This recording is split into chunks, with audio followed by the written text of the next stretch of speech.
네, 때로는 취업의 길로 안내해주는 이정표이자 때로는 자기 개발의 노력을 인증하는 수단이 되고요. 또 때로는 새로운 꿈을 향한 첫걸음이 되기도 하는 이것 있는데 무엇일까요?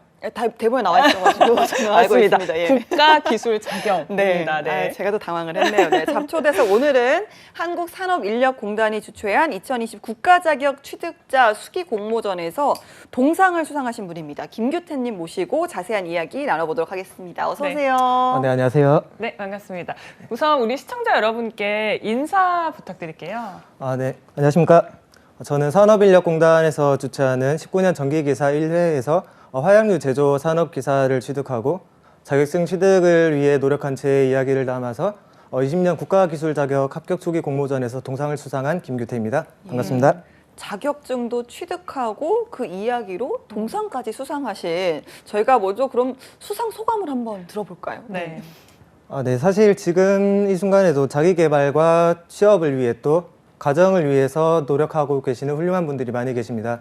그렇기 때문에 제가 이 자리에 서게 되면은 빈수레가 되지 않을까 되게 걱정이 많았는데요.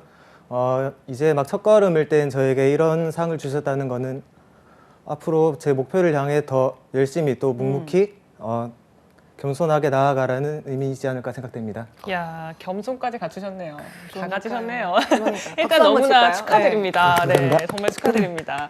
우선은 저희가 조금 이해하기가 어려워서 설명을 부탁드리려고 하는데 지난해 취득한 자격증 이름이 화약류 제조 산업기사라고 네. 해요. 이건 어떤 자격증인가요?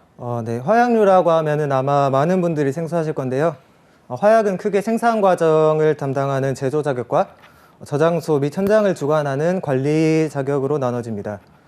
그 중에서 제조 산업 기사에 대해서 설명드리면은 화약류 제조에 관한 상급 제조 기술을 가지고 화약, 폭약, 기폭약, 화공품 그리고 꽃분류를 제조하는 시설에서 작업자들의 안전교육과 정기적인 시설 점검 등을 통해 화약이 안전하게 제조될 수 있도록 관리, 지도하는 역할을 담당하고 있으며 화약을 제조하는 과정에 직접 참여하기도 합니다. 예. 일단 이름부터가 좀 생소하기도 네. 하고 많이 들어본 이름은 아니라서 조금 어렵게 느껴지고요. 실제로도 좀 취득하기 어렵지 않을까라는 생각이 좀 듭니다. 저희가 좀 조사를 해보니까 이 자격증을 취득하고 수기 공모전에 응시할 당시에 군인의 신분이셨다고 해요. 공모작 제목도 심사위원들 눈에 확 띄었다고 하는데 어떤 내용인가요? 네, 저는 세계 최정예 특수부대인 특수전사령부에서 대한민국을 수호하던 특전부사관이었습니다. 예. 그렇기 때문에 공모전 이름도 이제 국가기술 자격을 통해 제2의 삶을 꿈꾸는 태양의 후예라고 짓게 되었고요. 네. 눈에 확 띄지 않나요? 네. 특전사격 유시진 대위. 그쵸. 근데 네, 오늘은 굉장히 저희가 대신 김규태 부사장님과 그러니까요. 함께하고 있습니다. 사실 그 남자분들은 보통 군대 부심이 있다라고 하고 그 중에서 최고가 특전사라고 얘기를 그렇죠. 들었었는데요. 글쎄요, 특전사가 되는 게 원래 좀 꿈이 있으셨는지도 궁금하고요. 네, 원래 처음에 정말 꿈으로만 가지고 있다가 그래서 처음부터 특전사의 길을 택하지 않았어요. 학교에 남들처럼 평범하게 대학교에 다니다가 훈련소 입소하게 되었고요. 근데 낯선 환경과 시간 속에서 이제 제 자신을 점점 되돌아보게 되었고 정말 4년이라는 짧지 않은 시간이지만 살면서 특전사의 길을 걷지 않게 되면 평생 해볼 걸, 진짜 해볼 걸이라는 후회만 할 것 같아서 훈련소 수료하고 자대에 배치받자마자 바로 특전부사관에 지원하게 됐습니다. 그 자대 배치 네. 이후에 이걸 자원을 하는 건가 보네요. 네, 사실 바로 부사관을 지원하지 않고 현역을 거치게 되면은 최소 입소할 수 있는 복무 기간이라는 게 있습니다. 예. 운 좋게도 제가 자대 배치 받았을 때는 정말 최소 기간으로 입소할 수 있는 기수가 되었고 이렇게 특전사의 길을 걷게 되었습니다. 네. 그러니까 저랑은 정반대의 이제 인간 유형이신 거죠. 저는 네. 무조건 어떻게든 쉬운 길만 쉬운 찾아가려고 길로, 했을 쉬운 텐데 굳이 정말 어려운 길을 선택을 하셔서 또 자원을 하셨다고 합니다. 특전사라는 게 이제 가고 싶다고 누구나 갈 수 있는 건 아니잖아요. 네. 사실 세계 최고의 특수부대인 만큼 이제 선발 과정부터 까다로운데요. 실제로 제가 신체 검사 받을 때부터 신체 조건 미달로 탈락하는 인원들도 보게 되었고, 필기 평가와 함께 수차례의 체력 검정 그리고 면접 평가까지 통과한 인원들에게만 특전부사관이 될 수 있는 기회가 주어집니다. 사실 훈련 과정을 버티지 못해서 나가게 되는 동기들도 많이 보게 되었고요. 네. 그렇습니다. 네, 저희가 사실은 오늘 그렇습니다. 국가 네. 자격 네. 기술을 여쭤보려 모셨는데 특전사 얘기 워낙 재밌다 보니까 재밌네요. 하나만 더 여쭤보면요. 실제 그 생활은 어떤가요? 정말 유시진 대위 같은 분들이 계신가요? 그런 분들도 많이 계시겠지만 네. 제가 있던 곳에서는 이제 항상 이제 언제든지 출동할 수 있는 전투력을 갖추기 위해서 매일 체력 단련과 특공무술 그리고 사격, 주특기 훈련 그리고 산과 바다, 하늘을 막론하고 이제 2에서 4주씩 이어지는 정기적인 각 전술 훈련 등으로 이제 매일 몸이 상할 날이 없습니다. 네. 저희가 하지만 힘들고 위험한 만큼 이제 팀원들과의 추억도 많고 배워가는 점들도 많고 그런 되게 좋은 곳입니다. 예, 그런 좋은 곳입니다. 네, 아니 일반 병사들은 군대에서 이렇게 좀 국가 자격도 많이 취득하는 걸로 알고 있는데 특전사 분들도 국가 자격에 많이들 좀 실제로 도전을 하시는지 저도 궁금하지 말입니다. 네, 일반 군대에서는 사실 자격증 취득을 위해 노력하는 사람이 많다고 들었습니다. 그래서 네. 이런 분들을 위해 도와주는 전문 상담사분들도 계신다고 들었고요. 예를 들면 사회복지사나 산업기사 또 저처럼 기사 자격증을 준비하거나 한국어 교원 자격증 네. 이런 걸 많이 준비한다고 들었습니다. 근데 저희 특전사 같은 경우에는 모두가 부사관 체제이고 간부 체제이다 보니까 모두 자기 분야에 대해서 전문가입니다. 또 사실 이 국가기술 자격이 산업 쪽으로 이제 치중되다 보니까 저희 특전사 쪽으로는 직접적인 영향이 거의 없습니다. 없다고 봐도 괜찮고 그렇기 때문에 오히려 이제 전술적인 능력 부분에 더 비중을 두게 되는 편입니다. 정말 다 니다로 그러니까요. 끝나고 계신데요. 그렇습니다. 네. 아니 그러면 마음 먹고 노렸는데 아무도 안 웃어주시더라고요. 네. 지금 다 속으로 다 웃고 있었잖아요. 그러니까요. 네. 그러면 질문 갈까요? 특전사에 네. 들어가서 어떻게 좀 국가 자격 취득해야겠다 이렇게 마음을 먹게 되셨어요? 네, 제가 국가기술 자격에 관심을 가지게 된 이유는 이제 훈련소에서 사소한 입소 과정 때문이었는데요. 네. 제가 그때 훈련소도 어느 곳처럼 자기소개서를 작성하게 됩니다. 항상 학창 시절 때부터 써오던 자기소개서인데 그날따라 자격증란에서 펜이 딱 멈추는 겁니다. 그리고 이런 생각이 드는 겁니다. 내가 지금까지 뭐하고 살았지? 전 되게 지금까지 열심히 살았다고 자부했거든요. 네. 근데 막상 쓰다 보니까 제 이름 밑에 쓸 수 있는, 저를 내세울 수 있는 게 없는 거예요. 되게 제가 지금까지 뭐하고 살았나 한심하기도 하고 자괴감도 들었고요. 그래서 부사관으로 임관하자마자 국가기술 자격을 되게 치밀하게 분석했습니다. 그래서 제가 순수 경력으로 원하는 자격증을 취득할 때까지의 기간과 산업인력공단의 연간 시행 계획 그리고 저희 부대의 연간 훈련 계획과 서로 겹치는 과목들을 되게 열심히 분석해서 최단 기간, 최대의 효율로 자격을 취득할 수 있는 계획을 짠 결과 4개 종목, 7개 단계로 이루어진 이름에서 자기개발 5개년 계획이라는 인생 계획을 세우게 됐습니다. 와. 아니 정말 반성하게 되는데요. 네, 정말 네. 말씀하신 것부터 처음부터 좀 굉장히 좀 다부진 분이다라는 생각은 들었는데 뭐 들어볼수록 정말 보통 아닌 분이다라는 생각이 듭니다. 자기개발 5개년이라는 말을 실제로 이렇게 좀 누군가 입에서 들어보는 건 처음인 것 그러니까요. 같아요. 네, 이게 아무리 또 계획을 세운다고 해도 실천으로 옮긴다는 건 쉬운 일이 아니거든요. 어떻게 하셨어요? 네. 제가 네. 제 입으로 이제 자기개발 5개년이라고 말하기도 되게 쑥스럽고 한데 네. 괜찮습니다. 네. 자랑 많이 해주세요. 그러니까요. 네. 제가 제일 먼저 취득할 자격으로 정한 거는 이제 제 공모전의 주제이기도 한 화양유 제조 산업기사였습니다. 네. 제가 이 자격을 선택하게 된 이유는 제 전공학과가 화학공학과이기도 하고 이제 학교에서 배울 과목으로 구성되어 있어서 가장 빠른 기간 내에 합격할 수 있을 거라고 생각했기 때문인데요. 네. 근데 막상 공부를 시작하고 나서 보니까 저는 1학년만 마치고 군대 입대하게 되었는데 사실 그 과목들은 제가 책장이 어떻게 생겼는지도 모르는 정말 보지도 못한 그런 과목이었거든요. 네. 그래서 제가 할 수 있는 방법은 인터넷 강의로 이제 배우자, 혼자 해서는 안 될 것 같다라는 생각이 들어서 인터넷 강의를 택하게 되었는데 그마저도 이제 부대에서 항상 전술훈련을 나가고 또 야간 교육이 이어지고 하다 보니 책상에 맨날 무리하게 공부하다가 쓰러져서 다음날 아침에 급하게 출근하는 경우도 많고 그런 날들이 종종 있었습니다. 사실 특전사니까 훈련 강도 굉장히 셀 거라는 거 뭐 듣지 않아도 알 것 같은데 네. 거기에다 공부까지 하셨으니 얼마나 힘드셨을까 싶습니다. 그러면 이런 난관들을 좀 어떻게 뛰어넘으셨을까요? 제가 무리한 자기 개발로 인해서 생활에 지장이 생길 지경이 이렇습니다. 그래서 저는 안 되겠다 싶어서 두 가지 규칙을 정했습니다. 하나는 이제 퇴근하고 집에 오면 무조건 공부할 것. 그리고 두 번째는 24시가 되면 무조건 잠들 것. 이 두 가지였는데요. 되게 간단하죠? 네. 가장 중요한 건 결국 특전사로서의 제 임무가 가장 우선이 되어야 했고 개인적인 영역이 이 부분을 침범하면 안 되는 것이 제 철칙이었기 때문에 결국 주말에 가장 많은 양을 공부해야 했고 자연스럽게 부대 근처에 있는 시내에 있는 독서실을 찾게 되었습니다. 네.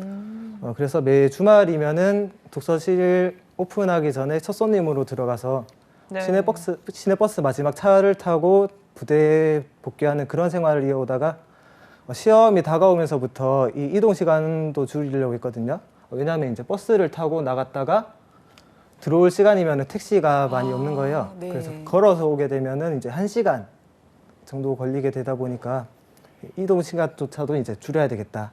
그런 생각이 들게 되어서 독서실 근처에 5분 거리에 찜질방이 있거든요. 네. 그래서 독서실 마감하면은 거기서 자야지라는 생각을 하면서 금요일 퇴근하면은 책이랑 같이 여분의 옷을 같이 가방에 넣고 독서실로 향하게 됩니다. 그래서 독서실 마감하면 찜질방에 가서 잠을 자고 다음날 아침에 다시 독서실로 가고 마감하면 다시 찜질방에 갔다가 다음날 독서실로 가고 이제 그 다음날 되면은 출근해야 되니까 다시 마지막 버스를 타고 부대로 복귀해서 다시 출근하고 이런 생활을 이어오게 되었습니다. 아니 정말 이분은요 1분도 허투루 쓰지 않는 분이십니다. 정말 뭐 들어봤을 때는 고시생인가 싶을 정도로 네. 정말 대단한 스케줄을 소화를 하신 것 같은데 그러면 어느 정도의 시간을 좀 들여서 이 국가 자격을 취득을 하셨나요? 제가 처음에 준비하면서 알아보기로는 보통 산업기사 같은 경우에는 3개월 그리고 기사 자격 같은 경우에는 6개월 정도 준비한다고 들었는데요. 제가 준비할 때는 산업기사 자격증 하나만 네. 1년 정도 걸린 것 같네요. 아무래도 부사관 업무와 병행을 해야 되는 상황이었기 그렇죠. 때문에 그런 것 같긴 한데요. 이게 화약과 관련한 자격증이어서 전문 지식이 필요한 분야인데 혹시 합격 비결 여쭤봐도 될까요? 네, 아무래도 화약 자격증은 타 종목에 비해서 자료가 적은 게 사실입니다. 하지만 제가 군에서 폭파 주특기를 배우면서 하다 보니 이게 많이 도움이 되었던 것 같습니다. 실제로 그 실기평가에서 나왔던 내용 중에 하나가 가장 주된 내용이 제가 군에서 직접 제조하고 실험하던 화약의 제조 과정이 주요 평가 내용이었고 또 부족한 자료에 대해서는 휴가를 내고 지방에서 서울까지 올라가서 오프라인 강의를 통해 이제 부족한 자료를 챙겨오기도 했고요. 또 최신 법규 같은 경우에는 자료를 정리해 주는 곳이 따로 없습니다. 그렇기 때문에 법제처에 들어가서 화약 관련된 본문 모두 프린트해서 제가 필요한 부분을 마킹하고 직접 파일에 담아서 책자를 만들고 이렇게 공부했었습니다. 그러니까 뭐 군 생활 때문에 조금 이 취득 시간이 오래 걸린 것 같지만 실제로 또 군 생활에서 도움이 되는 부분도 분명히 좀 있었네요. 자, 이렇게 좀 분명히 좀 순탄치 않은 시간을 견디고 취득을 하셨는데 분명히 뭐 사람인지라 힘든 순간도 많으셨을 것 같거든요. 이럴 때 좀 어떻게 극복을 하셨는지 궁금합니다.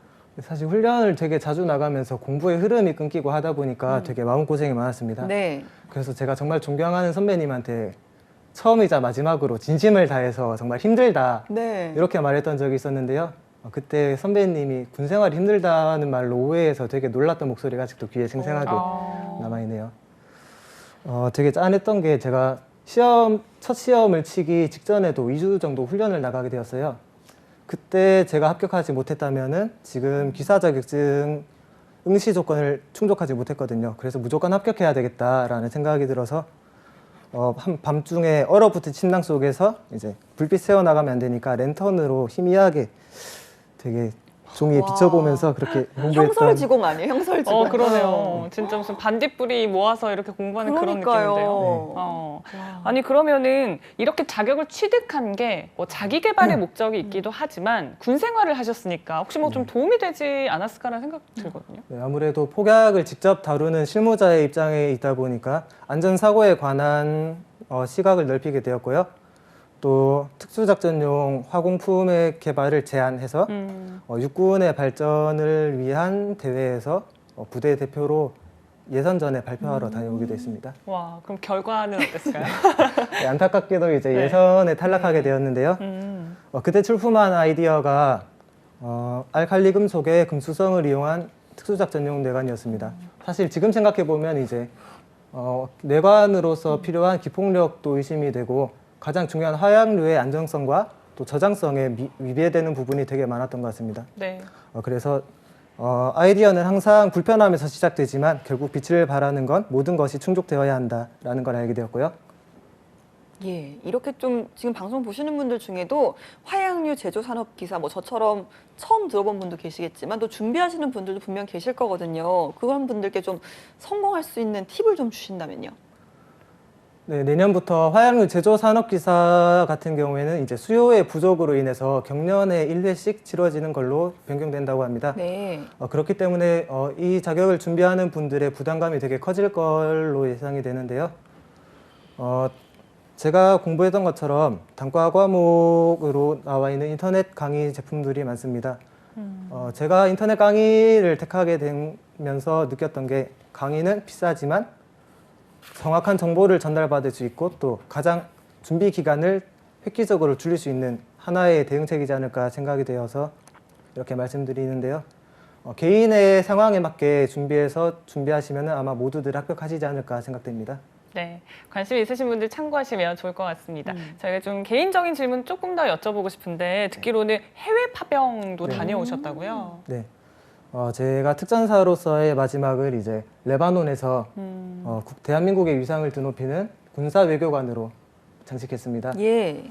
레바논은 수차례에 걸친 이스라엘과의 무력 충돌로 인해 유엔에서 요청하여 대한민국도 수년째 파병을 이어오고 있는 나라입니다. 저는 레바논의 핵심 전투원으로서 자랑스러운 저희 팀원들과 함께 레바논군과의 우호적인 관계를 형성하고 테러와 같이 의심되는 활동들을 정찰 감시하면서 안정적인 작전 환경을 조성하는 데 기여하였습니다. 예, 그러니까 이 해외 파병도 그렇게 선발되기 쉽지 않은 분야로 알고 있거든요. 이 취득한 자격증이 좀 도움이 됐을까요?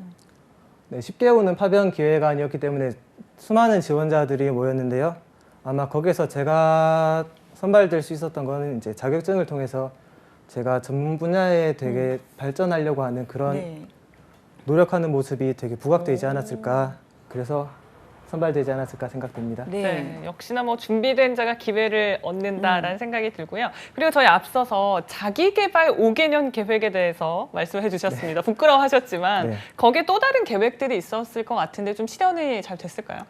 네, 계획대로 같은 해 위험물 산업기사와 화약취급기능사에 대해서 제가 계획을 해놓았는데요.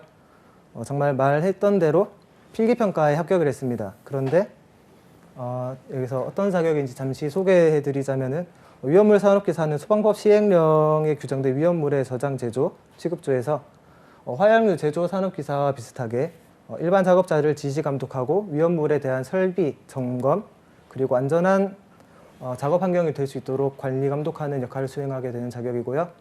화약 취급 기능사는 구조물의 해체업체, 그리고 건설업체, 토목공사업체, 채석장 등의 다양한 산업 분야에서 화약류를 이용한 터널 굴착, 지하 공간 개발, 택지 조성 등의 업무를 담당할 수 있고요. 화약류 제조 판매 업체나 저장소, 그리고 꽃분류 등을 활용한 이벤트 업체 등에서 일할 수 있게 되는 자격이 주어지는 그런 자격이 되겠습니다. 네. 위험물 산업기사 또 화약 취급 기능사 두 가지 말씀하셨는데 그럼 이 두 개의 자격증도 취득을 하셨나요? 아쉽게도 화약까지 다 합격했으면 좋았을 텐데 네. 파병 준비를 핑계 대면서 준비를 소홀히 하다 보니 이제 레바논에서 불합격 소식을 접하게 되었습니다. 되게 그때 충격을 받아서 이제 네. 귀국하면은 있을 시험을 무조건 합격해야 되겠다 그런 생각이 들어서 제 임무를 끝내고는 다시 독서실 다니던 것처럼 네. 공부하고 네. 그렇게 준비했었습니다. 무조건 따실 것 같아요. 네, 그러니까요. 이런 노력이시라면. 근데 혹시라도 당연히 안 그러시겠지만 이런 생각도 하실 것 같아요. 뭐 특전사로 갔는데 자격증 취득에만 너무 열을 올린 거 아니냐 이렇게 생각하시는 분도 계실 것 같아서 어떻게 좀 답변해 주시겠어요? 네, 아무래도 이제 자기 개발만 했다고 오해하는 분들도 실제로 계셨고요. 하지만 오히려 군인으로서의 임무를 철저히 분리하고 성과를 창출한 덕분에 타의 모범이 되고 부대의 발전에 기여한 부사관들에게만 수여되는 어떻게 보면 부사관으로서 받을 수 있는 포상 중에 가장 영예로운 상이라고 여겨지는 충용대상까지 수상하게 되었습니다. 와, 이렇게 군 네. 생활도 하고 와. 국가 자격도 취득하고 뭐 특전 폭파 부사관으로 인정까지 받으셨습니다. 이 정도면 글쎄요, 군에 한번 남아보고 싶다. 좀 이걸 특기를 살려서 이런 생각도 해보셨을 것 같아요. 네, 그렇기 때문에 이제 제가 고민을 좀 많이 하게 됐습니다. 네. 이제 화약 분야를 아무래도 공부하면서 준비하다 보니까 이대로 군인으로서 화약의 전문성을 키워서 탄약을 관리하는 준사관이 될지 아니면 네네. 군무원으로 전향해서 군용 탄약을 관리하는 그런 직업을 택하게 될지 아니면은 전역해서 민간 기업에서 화약을 관리하는 또는 취급하는 엔지니어가 될지 화약이라는 방향은 되게 명확해졌지만 인생의 갈림길에 서게 된 거죠. 어떻게 보면 네. 예. 그렇기 때문에 되게 고민이 많았는데요. 아무래도 이렇게 큰 상을 수상하게 되다 보니까 군인의 길이 가장 끌렸던 것도 사실입니다. 하지만 화려했던 4년으로 추억하고 제 또 다른 목표를 향해 나아가기 위해서 과감히 전역을 선택하였죠. 네, 오. 다음 목표를 위해서 전역을 선택하셨다. 그러면 김규태님의 그 다음 꿈은 무엇인지 네. 궁금한데요. 저는 화학공학과, 특수부대, 폭파경력, 화약 자격증 이 4장의 카드를 두고 어떻게 하면 화약에 대한 전문성을 살릴 수 있을까 고민하게 되던 중에 경찰특공대라는 직업을 떠올리게 되었습니다. 폭발물 분석요원이 되어서 지금과는 다른 방식으로 국민들의 생명과 재산을 지키는 방법이 있겠다. 이거는 우연이 아닌 필연이다라는 생각이 들게 되어서 이쪽 분야로 진출을 계획하게 되었습니다. 예, 폭발물 분석 요원. 자, 그러면 이 폭발물 분석 요원이 되기 위해서 이번에는 이 몇 개년 계획을 또 세우셨는지 이것도 궁금하거든요. 네. 사실 처음 계획은 21년도까지 네. 하고 있었는데요. 아무래도 폭발물 분석 요원이 되기 위한 자격 충족이 아직 되지 않았다 보니까 사실 기사 자격증이 있을 때부터 지원 가능하게 됩니다. 그래서 2주 뒤에 화약류 관리 기사의 최종 합격 발표를 기다리고 있고요. 네.